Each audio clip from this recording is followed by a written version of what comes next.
Welcome to Backseat Confessions Podcast. Slide into the backseat as we listen to mostly anonymous strangers tell us stories from their lives. I'm a rideshare driver in Atlanta, and the people getting in my car have absolutely no idea I'm going to ask them to share. My commitment to you is to tell at least a snippet of virtually every story recorded in my car in the order they were told to me. My hope is that you laugh, cringe, cry, but mostly connect to these amazing people. You may find a piece of your own story or just feel more connected to the rest of us. Join us, won't you? So, hey, my new friend. This is an adult podcast. Themes and languages are definitely not suitable for everyone. Listener discretion is advised.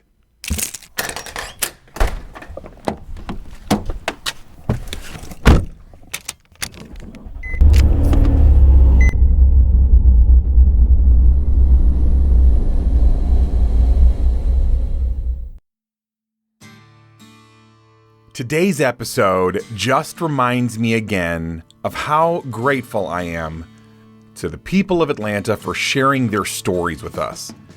These people fascinate me, move me, make me laugh at the hilarious situations that literally just being human puts us in.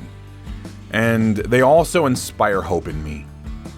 Today, we have the struggle of being a chronic loser of important items, being a not very helpful friend to someone struggling with addiction, someone fighting to come out of sex trafficking, someone who has a very different kind of coming out of the closet experience, and we end with an encouraging story of a life in process. So, slide into the back seat and let's go for a ride. Drunk people struggling with their lives. Listen, if it wasn't for inebriated people, I wouldn't have as many fun people to talk to, so I'm totally here for it. These two lovely people do seem to be having a pretty bad case of what the medical community calls misplaced important stuff syndrome. It's a real disease. You go ahead. You can look it up on WebMD or whatever your favorite site for that stuff is. Oh, and wait, where did I put my mind? Oh, did I lose that? Oh gosh, I can't seem to find it at the moment. Story number 31.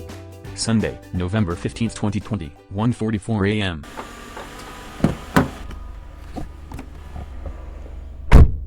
So, homeboy and I, Yeah. we were going back to his apartment, and he lost his keys. Okay. So he cannot get into his apartment, and I just moved out of my apartment. So we actually have no place to go. You're literally homeless. I have an air mattress in my car. Wow. So we are literally homeless. Wow. And so right now we're headed to a hotel room. I love it. That's what's happening. Have you guys, I assume you guys are boyfriend, girlfriend? Yes? No. So this is, okay. So you guys, so you guys are going to be in the same hotel room tonight. And you just left, you're maybe have a little bit of alcohol in you. Just a little bit. There's nothing that could possibly go wrong with this scenario, right? Okay, well, we have known each other for a couple of months, so Okay, it's not just cool. like it's definitely not a one night stand. Right, it's not a random hookup. What? It's not a random hookup. No, Like, no, absolutely not. No. Okay, awesome. And you guys lost your homeboy, as we're calling him, lost homeboy. the keys to his apartment. So he literally can't go home, and you don't have home. They're in Ohio. His car keys are in Ohio. and his apartment keys and his home and his house keys are in Ohio. How did you lose your keys in Ohio? That's magical. It's fucking, I mean, it's not a proud thing that I did. Uh-oh. I'm not.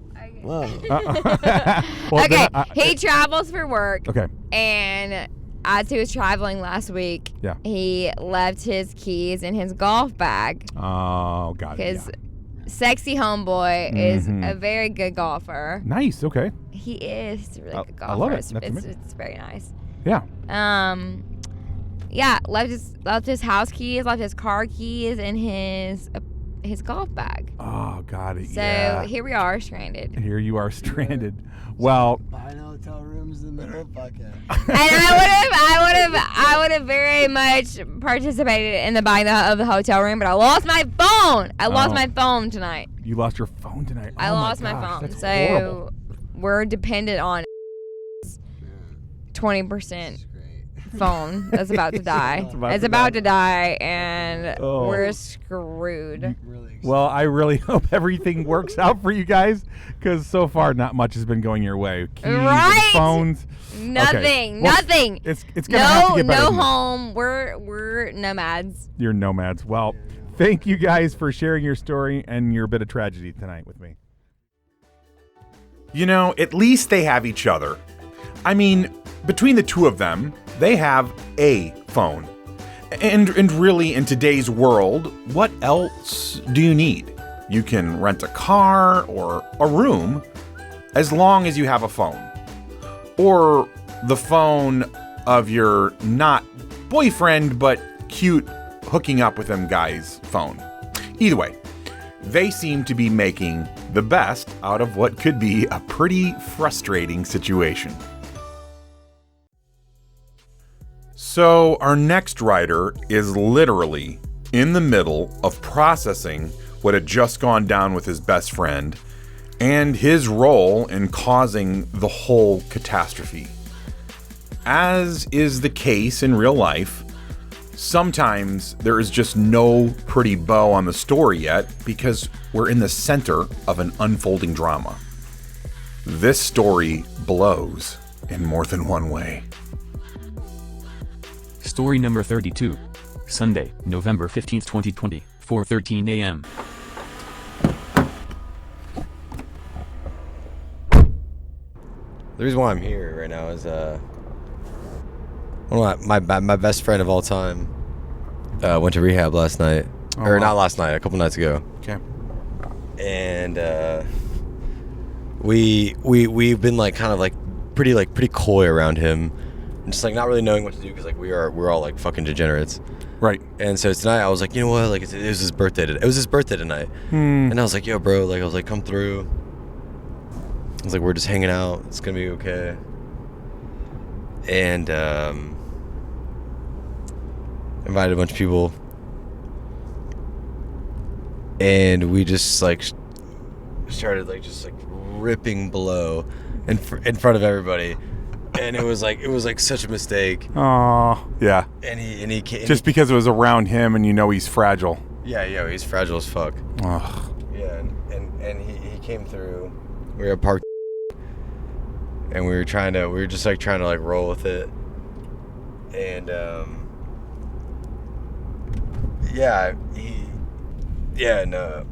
motherfucker ended up getting arrested for not doing anything wrong. Oh, I'm so sorry. And yeah, I mean, sorry, this is like kind of like a sad story. No. Yeah, this is what it is, man. But yeah, no, I like set it all up. Like I was like trying to like be like, just being a boy. Yeah. And his mom and his like grandmother called me, being like, oh wait, like what's his birthday? What's going on? And they're like calling me. They're like, yo, is everything okay? And I was like, yeah, everything's okay. It's gonna be fine. Oh, and so is he in jail right now? He's like he's like getting arrested in front of my eyes. His mom's calling me, and he's like, and he's like not even drunk. Like we're all like, he got arrested for like nothing. Like, oh, that is so sad, man. And yeah, that blows, dude. Yeah, and the justice system is just not the way to go. Yeah, no. I was like, I'm about to get out of here, but are you going to be able to bail him, and then is he going to be able to go do his rehab, or how does that work? The thing is, I'm telling you the story. Yeah. And the next step is unbeknownst to me. So you don't even know. So you don't know what happens. It's gonna be like I'm gonna wake up tomorrow and I'm gonna be like, shit. And then you're going to have to figure it out. Oh, my God. Okay. To be continued. I wish. Oh, my gosh. I can't even imagine what a life hangover this guy had the next day. There is most likely going to be some leftover regret for the part he had to play in all of the craziness going down with his friend. I just hope they all find their way and he's able to make it up to his friend. And I hope his friend did okay with the police. The whole justice system is just really not set up to help people, especially people that are having a tough time with addiction, mental health, etc. When the conversation starts with my next writer, at first, I don't realize that she's sharing about her life starting out as an underage sex worker. It's really tough to see an amazing young woman like this fight to just enter the world that honestly the rest of us sort of live in without really thinking about it. Sex trafficking is one of those issues that I just wasn't aware of until I was in, I think, my late 30s. They say that kids typically get lured into the game or are trafficked at between 11 and 14 years old. That, my friends, is brutal. Story number 33. Monday, November 16th, 2020, 9:55 p.m.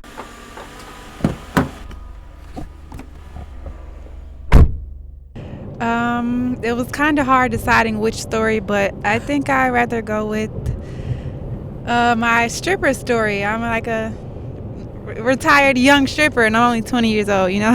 You're 20 and already retired. That's not many people can say they're retired at 20. Right. Well, I'm not really retired. I'm just retired. I just say like retired from stripping. Exactly. I got exactly. It.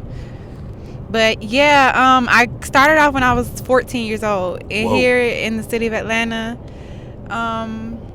I've been in and out of the game. You know, I've had pimps. Oh my gosh. In the game, I've had 2 pimps. I just got away from my last pimp. Oh. So I'm just trying to, go back to school and just get a more positive mindset and get my head away from the streets, because like that's just it's draining. It's causing me to do drugs. It's causing me to not be happy. Yeah. And it's also causing like I don't have suicidal thoughts, you know what I mean? But yes. like I'm a survivor of those kind of things, you know what I mean? And I'm just trying to like just be better, just do better. Yeah, and you're clearly smart.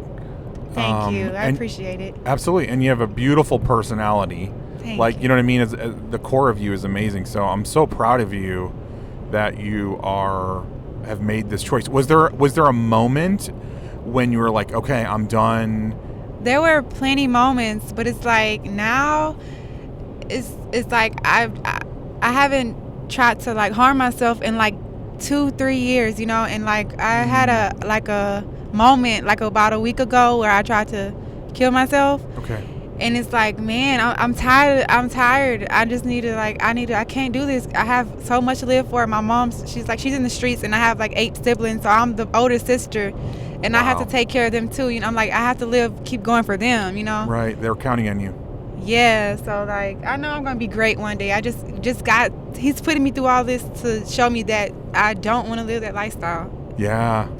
No, I don't blame you. You absolutely, there's like a brightness to you, and I'm so proud of you that you have made this decision. Thank you so much. Yeah. So you told me earlier you're going to get your GED soon, correct? Yes, I'm starting tomorrow. Okay, awesome. And then do you have like, in terms of work, do you have like sort of a thought of like, ooh, I'd like to try this or I'd like to try that? I want to try architect. I want to like design buildings and like. I'm great at art, you know what I mean? Mm-hmm. And acting, and there's so many. Now, I also want to be a WWE wrestler one day. I love it. That's amazing. I don't know what I want to do, but I know when I get back in school, my mind will just be more like focusing on me and figuring myself out. That's right. Because when you get yourself figured out, you're going to be such a gift to the world. Yes. Gosh. you told me you had at one point you had 2 different pimps. How did you end up? You said you recently escaped. How did you escape that situation? It was kind of like some people get the like misconceptions of pimps. Some pimps, you have broke pimps. Those are the type of pimps that don't let the girls leave. Okay. And then you have some rich pimps that like they don't care if the girls leave because they have so many girls, you know. Oh yeah. And I was dealing with the rich pimp, and like it was kind of my own decision. I couldn't like take like the heat of being around him and all the girls at one time, and like just having to work, not relax, you know, be happy with my family. Mm-hmm. So like, because I would travel with him, you know, he doesn't even live in Atlanta. He has his girl spaced all out, you know what I mean? So it's like, it was kind of easy for me to come back to Atlanta and chill with my family and like say, you know, I'm kind of stall him, you know what I mean? Like not want to see him, and then he felt the energy like, okay, she doesn't want this, you know? Yeah. Even though he's not necessarily taking care of me because it's my money that I'm making, but he's making better choices than I would have, but not better choices than I would have, I guess, because like, he's just like, he's around those type of people, famous people. So like that's how we're able to make the money. You know what I mean? So he was connecting you. You were working with like people that are known people. Of course, like music industry people, like you know, like it's just like NFL players. Got it. Okay. Yeah. So you were working with high end clientele then. Yes. Okay. Wow. Yeah, and I know I've got connections to people who actually help girls like you get out of that life. Oh wow, that's amazing! I would love to get their information. Yeah, just off to have the podcast. People. Yeah, I can give you some info on it. But it looks like you're starting to. But I actually used to work with an organization that helped rescue girls out of that. Wow. Yeah, yeah, that is amazing. Yeah, you're gonna. I'll tell you what. I know it's been a hard life, but you'll have a story to tell when you're on the other side, yes, right? I cannot wait. I know. I think I've had a kind of a crazy, weird life, and I always look at the one of the bright sides is at least our lives haven't been boring, right? True. So, true. Well, I'm so proud of you, and thank you. I am definitely a fan. Looking forward to seeing kind of like where your life takes you. So great. I appreciate it. This young lady just has so much promise over her, and she is so smart and so kind. There are some people you meet that just move you in deep ways, and you want all the best for them because they're just such incredible human beings, and she's just one of them.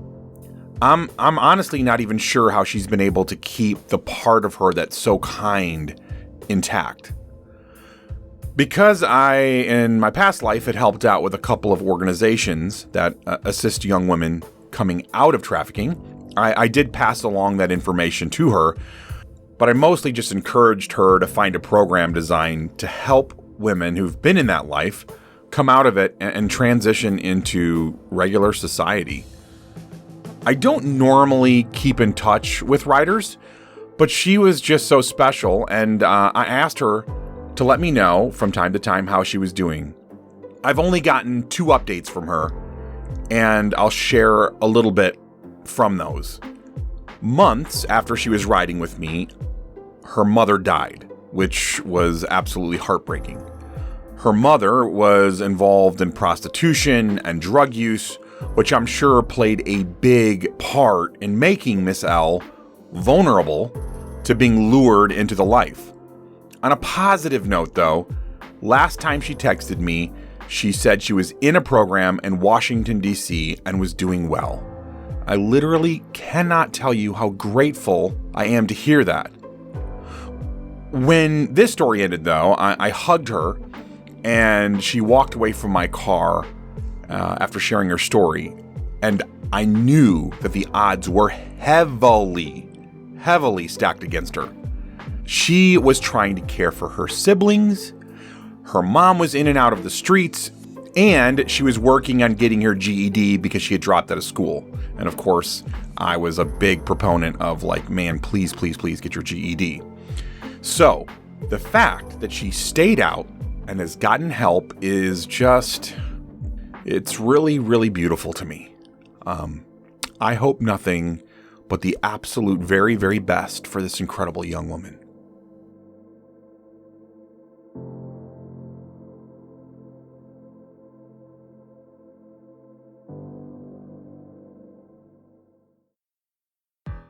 So, this next gentleman experiences my favorite episode of what you might title Naked and Afraid.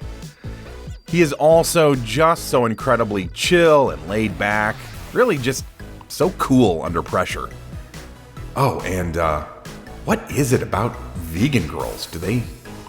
Is it that they taste different? I don't know. Story number 34. Monday, November 16th, 2020, 10:21 p.m.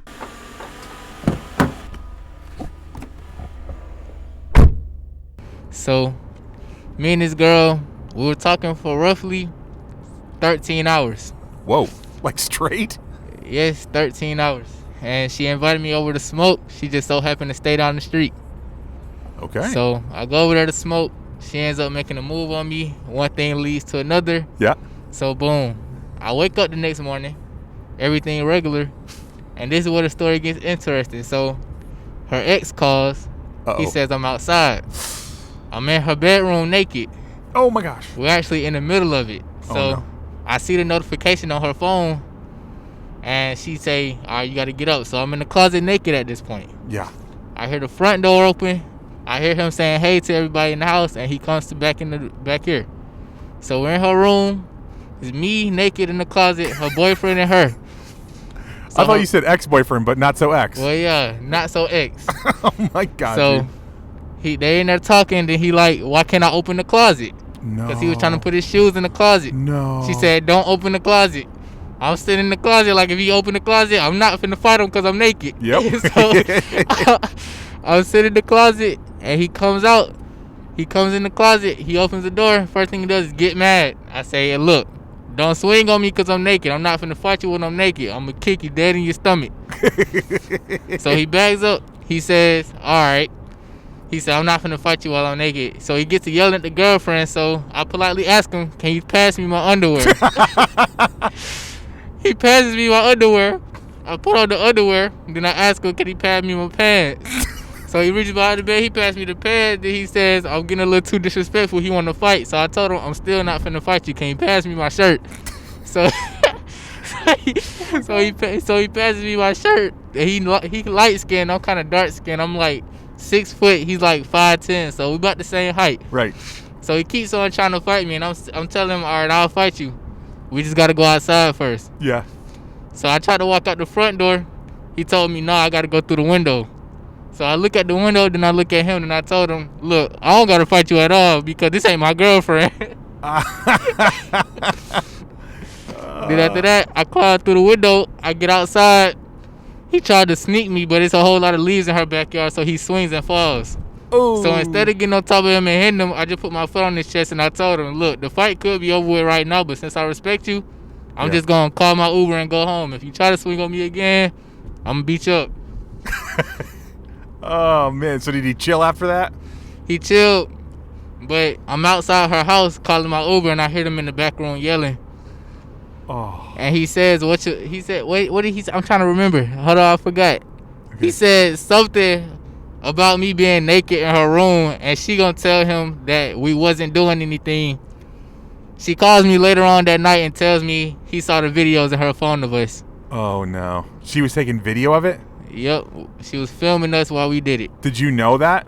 Yes, I did. Oh, okay. So at least that wasn't a surprise. Oh, snap. So then there was no more to... Which he'd have to have been an idiot not to think there was something going on. I mean, if your girl has a naked dude in her closet, it's a pretty good chance they weren't just like hanging out and chatting. Exactly. And she's naked too. Well, and she was naked too. Correct. Yeah. So are you still seeing this girl or have you got...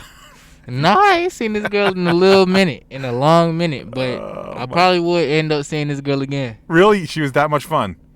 Yeah, she was fun. She was a vegan, so it was different. Like, you don't really run into a lot of vegans.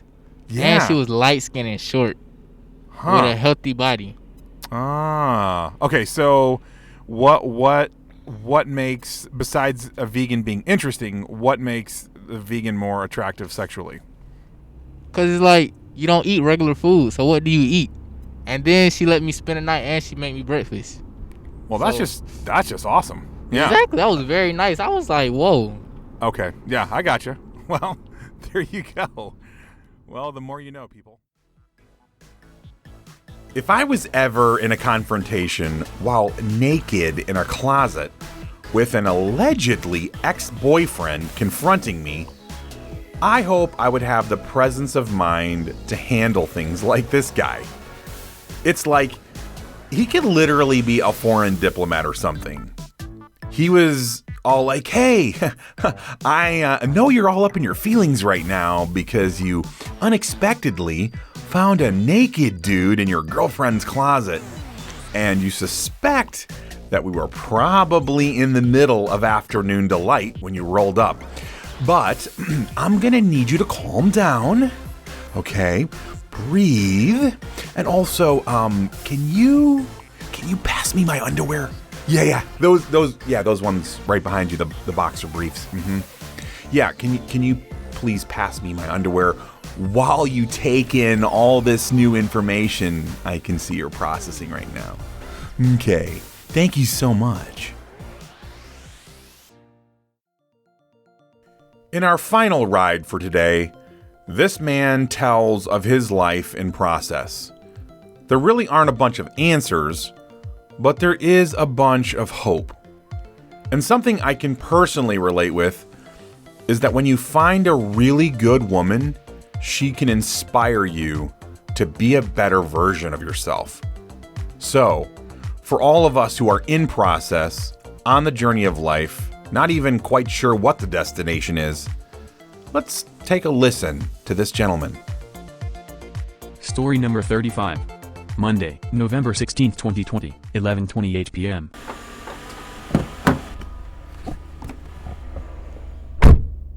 So, it goes like this.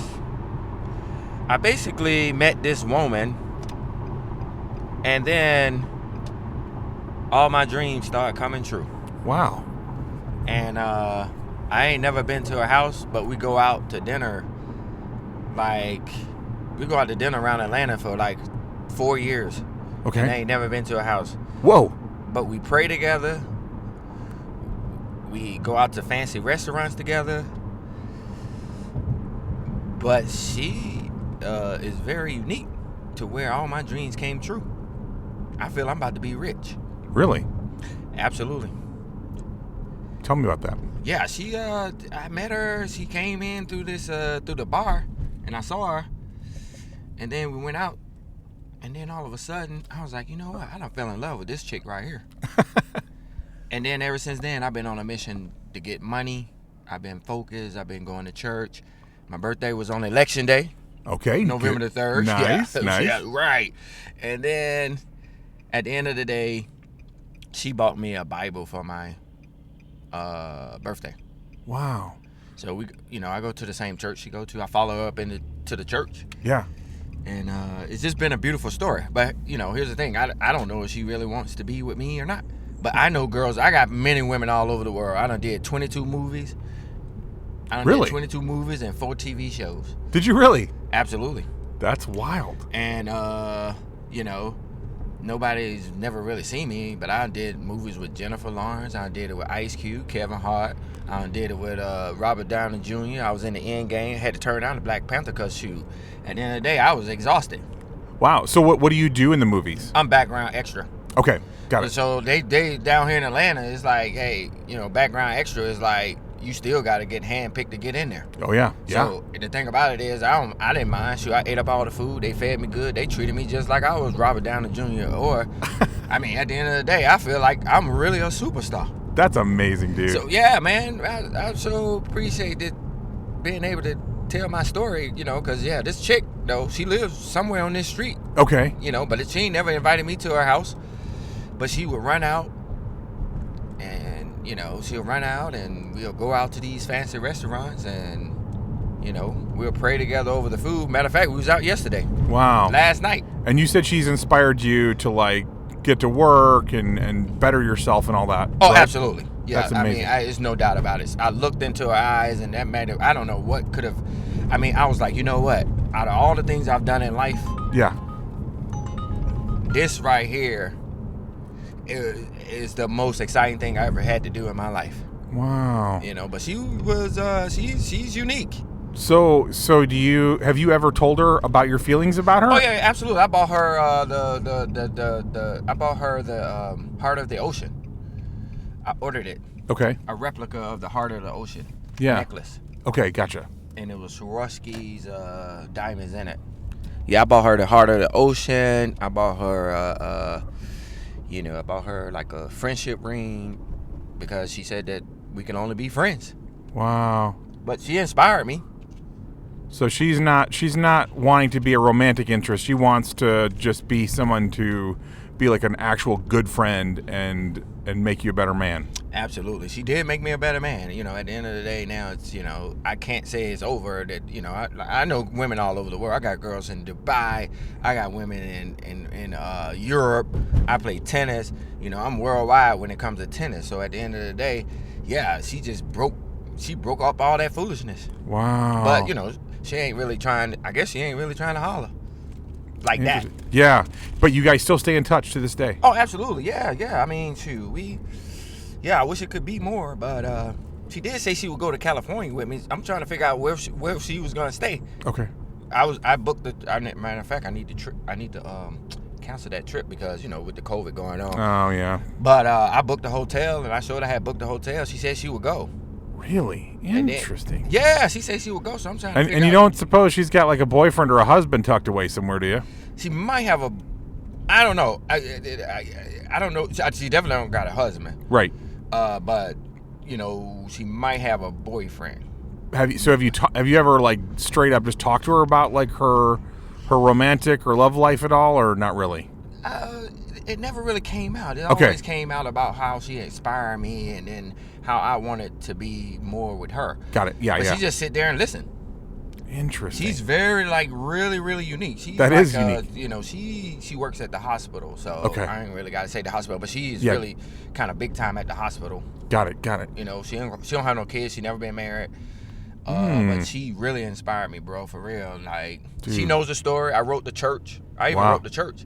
Wow. And told the church about her inspiring me. Yeah. And everybody, it's just a good story because I'm telling you, I'm a way better person. Like, something inside of me between being in that movie, like I was in the End Game. Yeah, that's incredible. So between falling in love with her, being in the End Game, dude, and going to church, all three of them things that's just the inspired me. That's the trifecta. You were in the End Game. Right. You're with an amazing woman who we don't know what's going to happen with it, but you're at least her friend, and absolutely. You're in church, dude. You're set. Mm-hmm. And I got a job. And you got a job. And I got some extra money too. Shoot. That to spend it. You know what I'm saying? But I'm not exhausted. I'm really happy to be able to, again, tell this story because hey, it is what it is. I mean, some of my friends say I'm gonna be the laughing stock of America, but at the end of the day, I like this person. Yeah. No, I think you have a good life, my friend. Thanks. That's a great life. Yeah, and thank you for sharing your story. I love that this story doesn't have a neat bow on it. It leaves us wondering if the woman will ever become more than just a friend, and will he achieve the level of financial success that he's hoping for? While clearly I don't know the answer to those questions, here's what we do know. This man is already successful, at least in my book. He has gotten to travel the world, meet famous movie stars, act in some of the largest hits from the box office, and this incredible woman, has inspired him to be a better version of himself and connect more deeply to the divine. Honestly, if I was to wish or pray something for all of us, it would be the moment he mentioned the big three in his life. So here goes. May you all have a deeper connection to God, or whatever you feel that is beyond yourself and deeply spiritual and meaningful. May you have moments while you're doing your life's work that fill you with gratitude. And may you connect to people and community that lift you up and call you higher. You know, we all have friends like this guy that think he's headed for being made a chump in this relationship he's in. But I think the part they're missing is that she's already given him an incredible life gift. Anything beyond what he has right now with her is just a bonus. So, hopefully, we can learn to be grateful for where we are at without ruining the beauty of the moment with expectations that may or may not even ultimately be what we really need.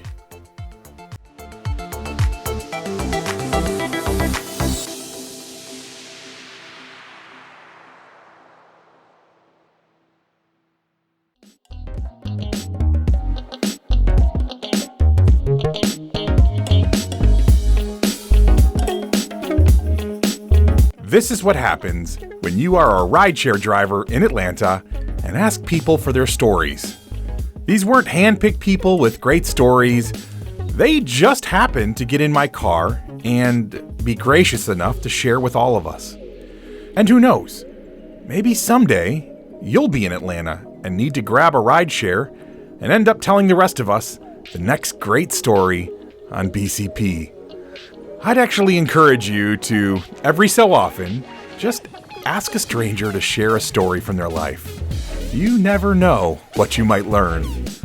I believe that our stories are powerful. They can make you laugh, cringe, cry, or even get you to think or feel differently. Our stories can truly make this world a little bit better place. So please, subscribe, rate, and listen to this podcast and share it with as many adults as possible. It would mean so much to me. First and foremost, I want to thank the incredible writers who trusted me with your stories. You're my heroes. Thanks also to all the people in the background who have believed in this project/dream. All of the music on this podcast was found on Pixabay.com, and it was free, which is an amazing gift when you're starting a podcast on a shoestring budget.